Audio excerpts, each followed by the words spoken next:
If you're heading into January thinking, okay, I have got to get it together this year, but you already feel tired just thinking about it, this video is for you. Because if you're a midlife woman, your health usually doesn't stall in January because you lack discipline. It stalls because your body doesn't have the capacity to do what you're asking of it. And today I want to explain why trying harder backfires in midlife and what actually works instead. Hey, beautiful. It's Claudine, functional health practitioner and author of Your Midlife Body Code, now an Amazon #1 bestseller. If you're new here, make sure to like, subscribe, and tap the bell so you don't miss future videos. And if you want to understand which system in your body needs the most support right now, whether it's minerals, digestion, hormones, or your stress response, you can take my free Decode Your Midlife Body quiz. The link is right below. All right, let's talk about why January feels so hard for midlife women. Every January, I hear the same thing from women in their 40s and 50s. I know what to do. I just can't seem to do it anymore. They're not confused. They're not unmotivated. They're certainly not lazy. They're exhausted. What changed isn't willpower, it's capacity. And this is the most important thing I want you to hear today. Midlife women don't fail at their goals. They overload a body that's already been compensating for years. And January just exposes that. So, why does trying harder in midlife backfire? Well, by midlife, your body has often spent decades underfueling without realizing it, running on stress hormones, pushing through fatigue, carrying emotional and cognitive load, ignoring early warning signs, and your body adapts until it can't. So when January arrives and you say, I'm going to eat cleaner, I'm going to work out more, I'm going to be more disciplined, I'm going to finally fix this, your body hears more demand, less margin. And instead of responding with energy, it responds with fatigue, resistance, inflammation, mood changes, stalled progress. This is why so many women say, I just don't feel like myself anymore. Nothing about you changed, but your physiology did. Here's an example.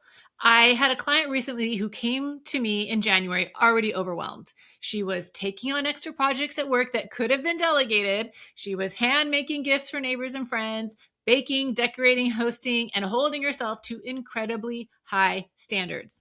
Meanwhile, her body was struggling. And when we slowed down and went through her to-do list together, something became very clear.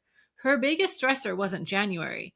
It was her expectations of herself, without accounting for the fact that her body needed more space.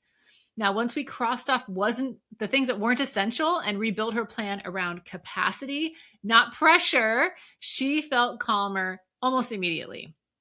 Now, nothing dramatic changed except how she was taking care of herself. So that means her load changed. And that's the difference. So, what is your body actually asking for? Here's the relief most women don't expect. Your body is not asking you to quit January. It's not asking you to give up. It's not asking you to do nothing. It's asking for nourishment instead of restriction, support instead of pressure, fewer expectations instead of higher ones, safety instead of pushing. And when you give your body those things, you will have more stable energy, your reactivity will soften, your motivation returns, and that sense of me, that sense of you comes back online. Now, this is what I mean when I say symptoms are data, not failures, right? They're giving you data. So let me give you some concrete items, things that you can actually do starting this week. Number one, lower the demand before adding support. What do I mean by that? So before changing your food, changing your workouts, changing your supplements, ask yourself, what am I asking my body to do right now? And is it realistic?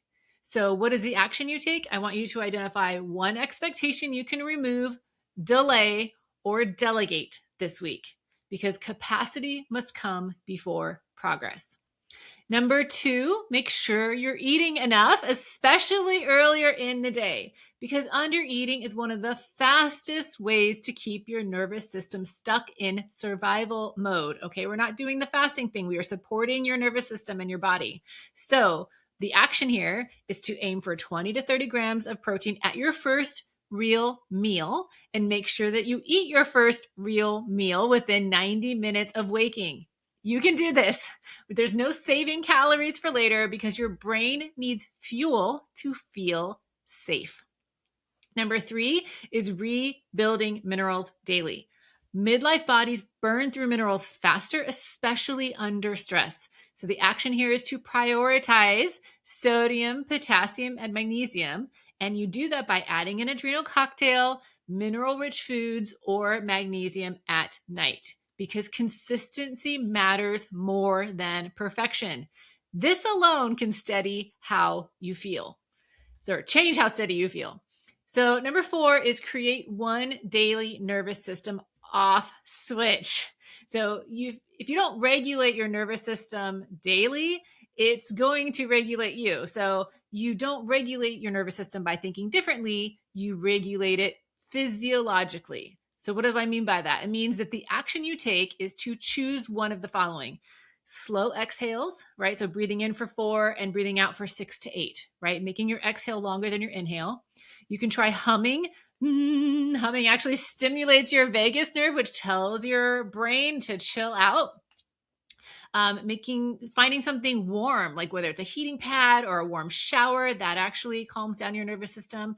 Or doing a 3-minute breathing practice like my stress busting breath guide. Do it every day, even when things feel fine, because safety restores capacity. Now, number 5 is reducing emotional load on paper. Why do I say on paper? Well, mental load is invisible until you name it, right? You don't know that you have a mental load until you actually put it down on paper. So the action here is to write down everything you're mentally tracking, right? Put the ticker tape that's in your brain down on paper and then cross off what doesn't actually need to be done or what doesn't need to be done by you. I'm pretty sure you're not the only one in your house who knows how to load a dishwasher, for example, or do the laundry or any number of things. It could be work-related things. There's usually somebody else who can do something. This is not quitting. This is reallocating energy.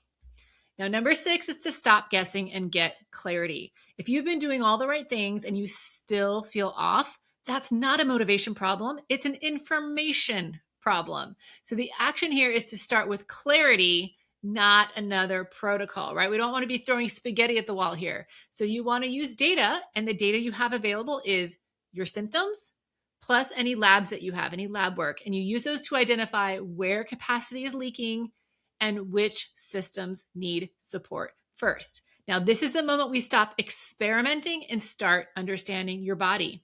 And this is something I do through a process I call my root cause lab review, where we connect your symptoms to what's actually happening under the surface so we can lower demand, rebuild capacity, and support the systems that have been carrying you for years. You can't do that accurately without knowing which systems are under strain.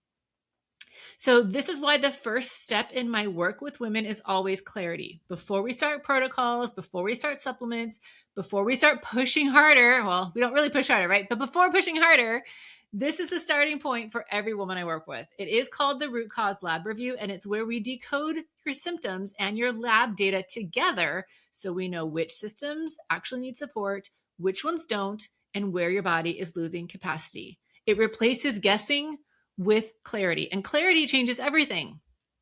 Okay, so if this video hit close to home, I want you to hear this. You're not broken, you're not behind, and you don't need more willpower. Your body needs support, not pressure.